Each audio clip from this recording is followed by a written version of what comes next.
Dragon Quest is 35 years old now. And even though it's been 35 years, not many people really understand what Dragon Quest is. Especially here in America, Dragon Quest is just not known and, more importantly, not fully understood. This is due to numerous reasons, like how America advertised and sold games back in the 1980s, and even how modern gaming outlets review and talk about older video games. For an example of the former, when Dragon Quest came to America, the game's original box art was completely botched, only to be replaced with some generic dude with no life or charm. How engaging! Along with that, the game's name was also changed due to an American copyright issue. So, Dragon Quest's name was changed to Dragon Warrior until Dragon Quest VIII came out because the copyright ended, confusing consumers into thinking that these might be two completely different series even though they're the same. Lastly, Dragon Quest I was just advertised in a very strange way. Prepare thyself well, Dragon Warrior. Thy most challenging quest ever awaits. Go with speed and go with patience. Where did you get a horse from? That would have been pretty useful in the game. Could have skipped a few battles or two. Along with all this kerfuffling from the United States with Dragon Quest, there's also modern game journalists. They frequently review Dragon Quest every time it gets ported to a new system or things like that, and fail to mention really important details to the game and its legacy. Let's just look at some of them. They'll give you a brief synopsis like, Dragon Quest was important for being foundational for RPGs, it has a cool art style depending on which version of the game they played. They'll say something like, the game was revolutionary for the time, which means nothing because they give no examples of why. Review over. The problem with that is that by just saying a game was influential, and then lackadaisically giving weak justifications like, oh, it had random encounters, or it had a big map. Both things that were already done before Dragon Quest that actually impacted Dragon Quest's design. You missed the context for why Dragon Quest was revolutionary. You missed the details of how Dragon Quest affected RPGs. So, I'm going to show you how Dragon Quest was actually the foundation of RPGs by showing off its carefully crafted menu systems, its engaging and thrilling art, and surprisingly immersive setting. And hopefully, we can learn some things about RPGs as a whole. This is Dragon Quest, the foundation of RPGs.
So, you might be wondering what Dragon Quest actually did for RPGs. But what about the why?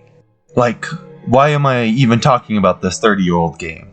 And why am I going to use this as a segue to talk about the stuff that everybody already knows about Dragon Quest? Well, to answer that, we have to first talk about the music and art of Dragon Quest I. See, the reason I'm talking to you all about this 35-year-old game is because ever since I was a kid, this game has left an impact on me. It's stuck with me.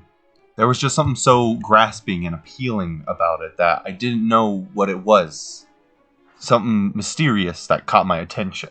But now, as an adult, I finally understand why I fell in love with Dragon Quest. this song.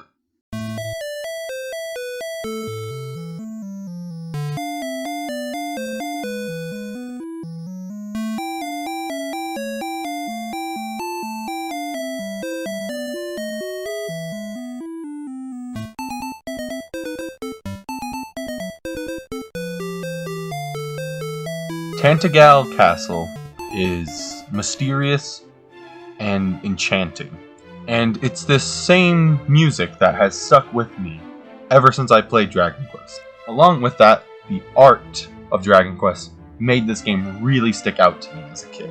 So why don't we talk about that art real quick? And yes, this is an aspect that everyone talks about whenever a new Dragon Quest comes out, but I do not care. Dragon Quest just looks fantastic. And think about this, for the time, this must have looked incredible. I mean, seriously, think back to the 1980s.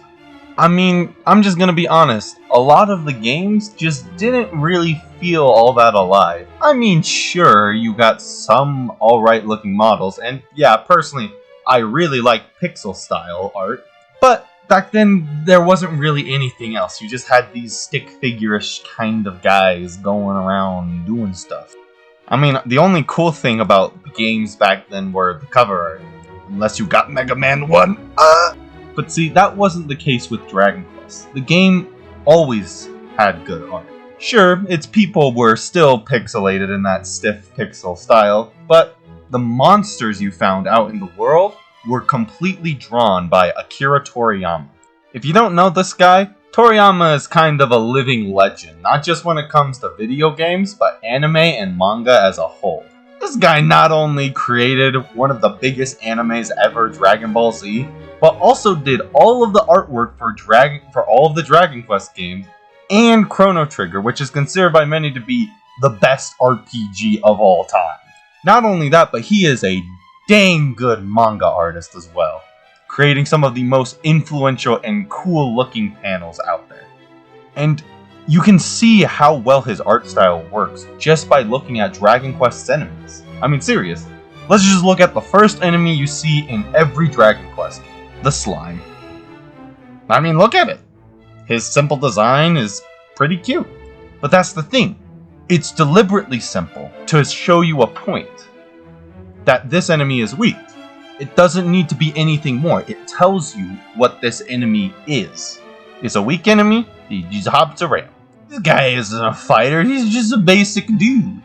But you'll notice though, as you get further into the game, you'll see some more threatening designs. You'll have these giant dragons, or have these werewolves with these claws, or skeletons with swords.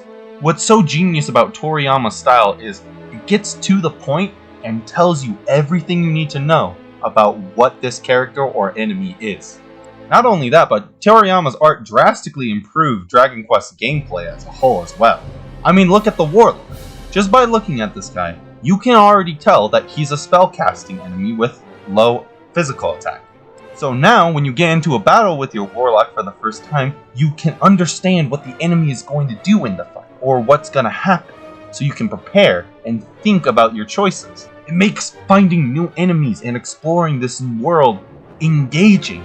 But of course, it wouldn't be as engaging if it weren't for the amazing score by Koichi Sugiyama. But before we get into music, we have to look at older RPGs again. Yay! Now, I want you to listen to this amazing soundtrack from the game Wizardry. Oh, there's no music. So it is worth pointing out that, well, yes, a lot of older RPGs didn't have music, and any musical score would probably be better than no music. It is worth mentioning that Koichi Sugiyama took a lot of time in crafting his music, and in doing so created some of the most memorable songs on the NES. For example,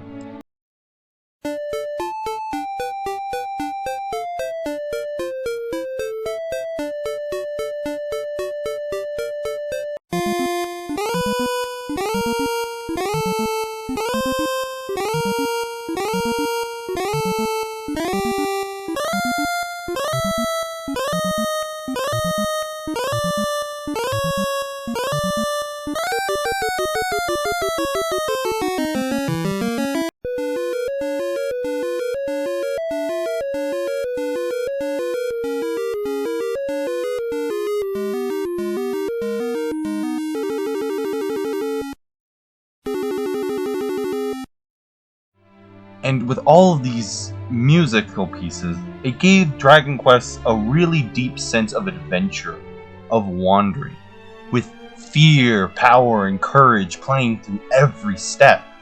Even as I left this game 8 years ago, I still remember Tantegel Castle and the enchanting world that was crafted by this music. And I would like to make a bet that a lot of people felt the same way about Dragon Quest back when they first played it, because it was one of the first games that really was atmospheric and immersive for its time.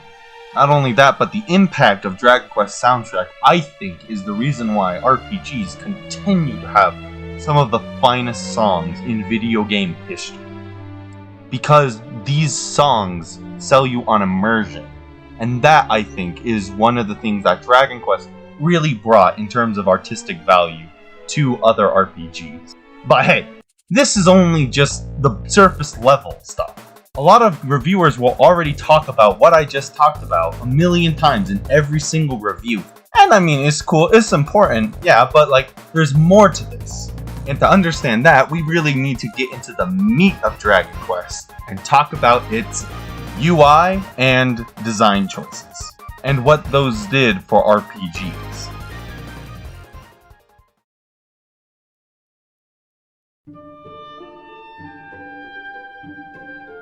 This section is going to get really complicated really fast, so bear with me for a moment. So to start off, I'll just start off with my thesis for this segment. Dragon Quest, while not commonly thought of as a pivotal game in UI or input devices, is actually incredibly important to both of these subjects, and has been very underappreciated for it. To start, let's define our definitions real quick. This picture right here is a perfect example of what I am talking about. So, to give you an idea of what I mean, UI is basically the output. What is the game showing you? How is it conveying this information? And input devices are the way that you interact / input your devices into the system. So to start, let's just talk about UI. As I said before, UI, as I'm going to use it, is basically just information being relayed back to the player. Back in this earlier time of video games, UI design wasn't really thought of or known, which led to a lot of older video games suffering from not conveying what's going on to the player. Which is kind of important, in a game. You want your players to know how to play the game. For an example, let's just look at Hide Lied. Okay, I'm attacking an enemy right now. Can you tell that I'm attacking an enemy right now? Kind of. I mean, there's a brief red flash, but other than that, there's kind of nothing. And would you look at that? It's unsatisfying to kill enemies because nothing is being shown. There's not enough being shown. This actually leads into my next point, which is input devices, how you actually interact with a video game. Because let me tell you, these games sure suffered from having very strange inputs. To steelman this point, let's look at Wizardry. Now, Wizardry has these organized-ish kind of menus, right? But at the same time, you're constantly jumping around the keyboard, pressing all these keys that line up with the command, and then you have to press the numbers to attack that specific enemy, and it's really hard to input everything for a command to go through, and it's just, it's frustrating. And the thing is, Dragon Quest made it simple. By cleverly using great UI design and great input devices, it managed to do 3 really cool things that a lot of game journalists haven't mentioned, and it drives me insane because that means I've had to play all of these old-ass games and go through all of this just to find out about this and how Dragon Quest actually was this impactful on UI and input devices. Going back to the point, Dragon Quest did 3 really good things. It, 1, showed and clearly conveyed what you were doing through menus and through quick animations. 2, it then gave players a simple way to input the devices by simply pressing the B button to open said menus, or A to select menus. And finally, 3, teach players how to use these menus without ruining the pacing of the game. So, to jump right in, let's just talk about menus. Menus are systems that are used to organize information and inputs. For example, let's just look at Halo's menus. Halo menus serve a very specific purpose. It's organized to be game-changing commands, or game-altering commands, like restarting the game, or quitting the game, or changing the game. This menu is organized to have a specific purpose. And this is the same case with Dragon Quest and how it implemented its menus 35 years ago. Dragon Quest splits its menus into two menus, overworld commands and battle commands. Way, you know when you can use the certain command and at what times you can use them. You can't use overworld commands while you're in a battle, and you can't use battle commands while you're in the overworld. This organization helped to make it so that you could understand which commands you could use at what time, when, and how. This also helps when you also have clear indicators of when a command goes through. For example, let's just say I want to check my status command, right, and see everything I have. Well, I go to the status command, and boom, there it is. There's my stats. It tells me my HP, my MP, my items, everything. How about the battle commands? Well, I press attack, and it plays a little animation where the enemy flashes. No, YouTube. But you can't have good UI without good input devices, and frankly, Dragon Quest had one of the best. The NES controller is a solid controller, and not only that, this game effectively used this controller and its limitations to its advantage, by having A be the select button, while B being the bring up menu button and the arrow keys while moving the cursor to select the commands. This input system was genius and made Dragon Quest really fun to get through and play, especially compared to, again, older RPGs that had these huge keyboard of lists and commands where they use every single key on the keyboard for a command. Like, seriously, look at Ultima. This game uses 24 keys. Just 24 keys. Not only is this just bad, it also just makes the game worse because some commands just aren't used that often and make it harder to, again, understand the game. Like, seriously, there is a command called climb that just allows you to climb out of the dungeon. That's the only use for it. Or here's an example. I'm walking around, I'm doing my thing, I'm in the overworld, right? And then, a knight appears. Okay, so I know what to do. I press the attack button. Not because I was taught by the game, but because I had to look it up online, but whatever. We'll get to that. But I press the attack button, nothing works. Well then. They're going to bury what's left of you in a soup can! Oh, but now I'm in a dungeon trying to get away from that knight. There's a skeleton. Okay, I need to press different keys so I can survive. Okay, wait, which key? Attack? No, wait, I pressed every key. Why is no? Oh, the attack key works in dungeons? Okay. As you can see, input devices quite literally impact gameplay and can help decide if the player is confused or is an awesome adventurer. And Dragon Quest not only gave players the menus, but the tool to easily select the commands in those menus to play the game efficiently and, well, have fun. But here's a question. What if you never played an RPG in your life, like the majority of the kids who played Dragon Quest back in 1986?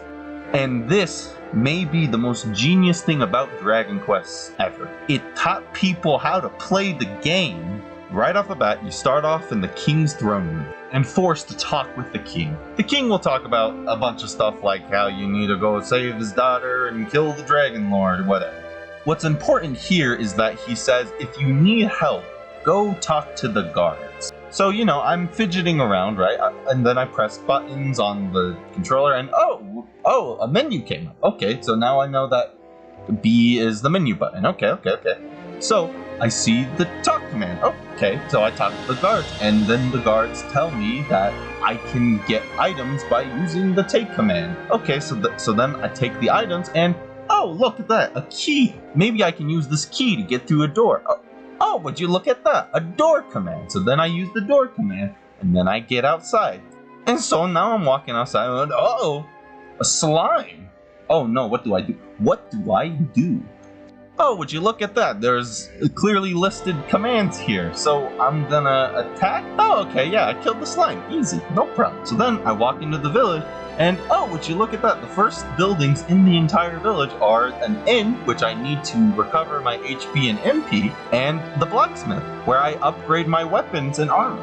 Wait a second. In 10 or so minutes, you've learned how to play and beat the entire game, because the game carefully placed its buildings and its characters in a way that carefully taught the player how to play the game without stopping any.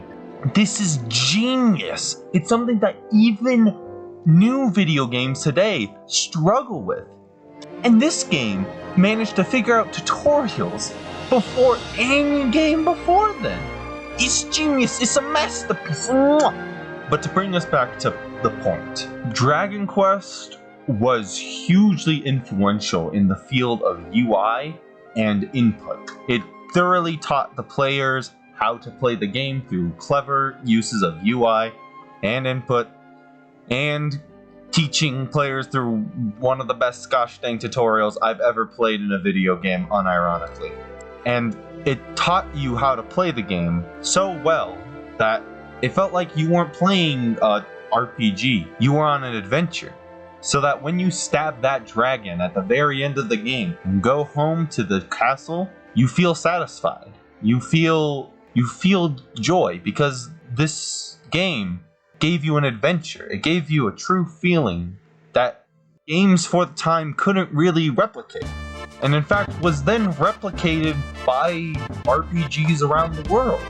JRPGs, normal RPGs, even adventure games took aspects of the menu system from Dragon Quest. Like, it's so incredible how this game's mechanics helped shape gaming menus forever, honestly, and how it really did shape gaming as a whole. Which is why I find it so strange that no one has talked about this until, well, this video that I just made, but you get the point. Dragon Quest's mechanics are hugely influential and yet underrated. But of course, there is one more aspect to this way. Hold on a second. I'm forgetting something. Wait, go back. Wait. Okay, I'm supposed to kill the Dragon Lord, talk to the guards, and save the... Oh no!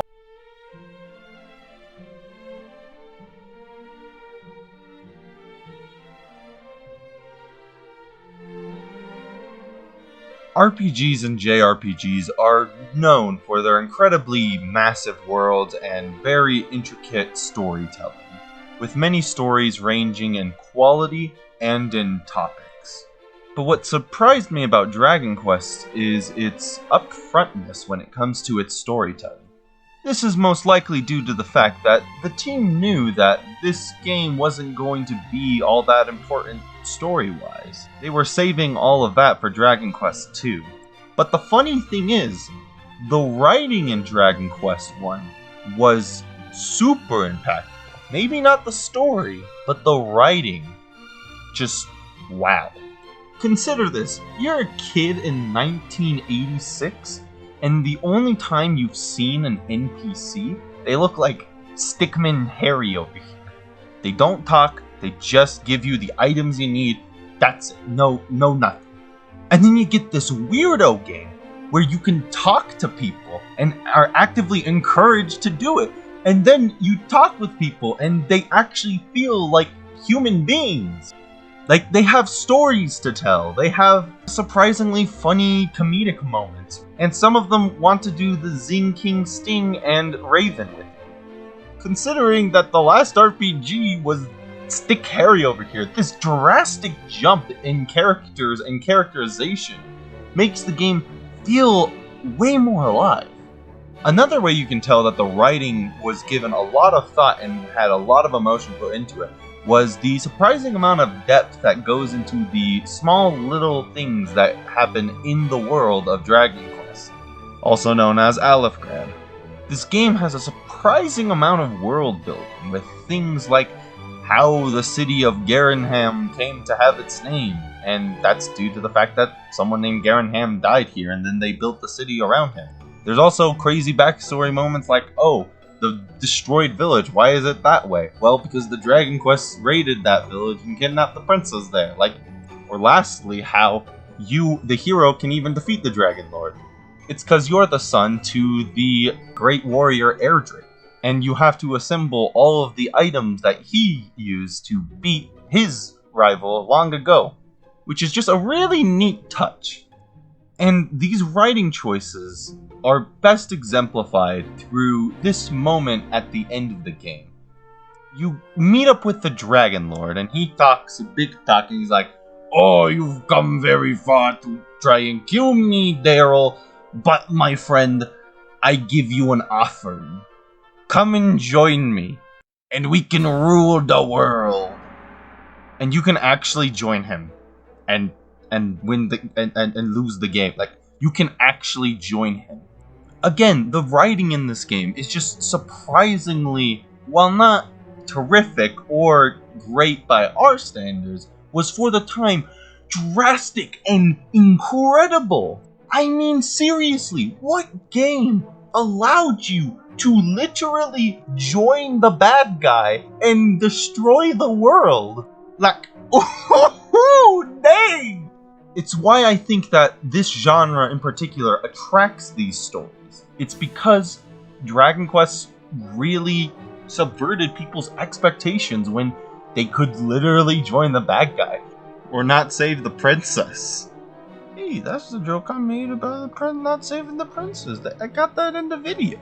These reasons are why I think Dragon Quest, while not being particularly strong story-wise, is really strong writing-wise, and most definitely had an impact on JRPGs forever.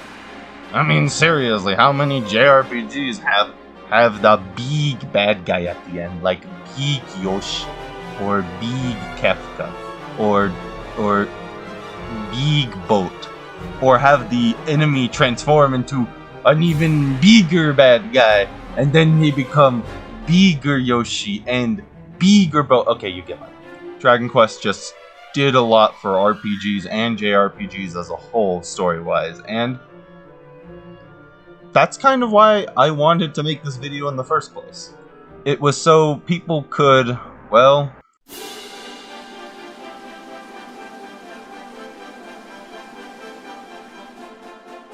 Dragon Quest is a game that by no means invented everything that is often attributed to it. But for what it's worth, Dragon Quest still has had its impact on RPGs as a whole, just in ways that I think people are often ignoring. Because, as dumb as it is to look at a game that's nearly 35 years old, the impact of older games has changed everything we think of when it comes to gaming as a whole. And I mean, as I mentioned in my mechanics section, if it weren't for Dragon Quest, a lot of menus in gaming would be awful. If it wasn't for Dragon Quest's simple story, we might not have gotten even better stories or deeper stories. And I know that for a fact. One of the most appreciated RPGs for its story and setting is Earthbound. And this game, and the Mother series as a whole, has been directly influenced by Dragon Quest. The creator even admitted to it. And so while Dragon Quest is by no means a good game to play today, I mean, seriously, it's god-awful. This is why I played it and I talked about it. Please don't ever play it.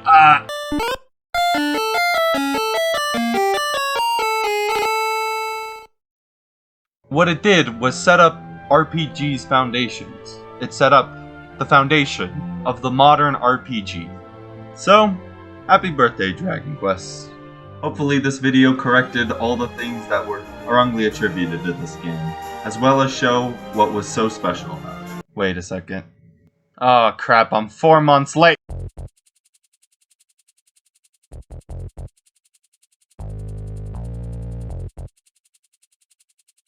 I just want to say, thank you for even taking the time to watch this silly first attempt at a video review of sorts. I'm glad you took the time to get to the end here, and just thank you for watching.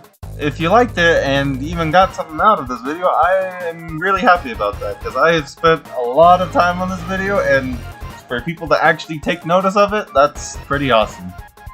And for those wondering where I got the music from and everything, I put all of that in the description and also the reviews and stuff. Now I have to do the YouTuber thing. Have a good day. Screw all that. I don't care about that. Just with all the crazy things that's going on in the world, have a good day. 'Cause you deserve it.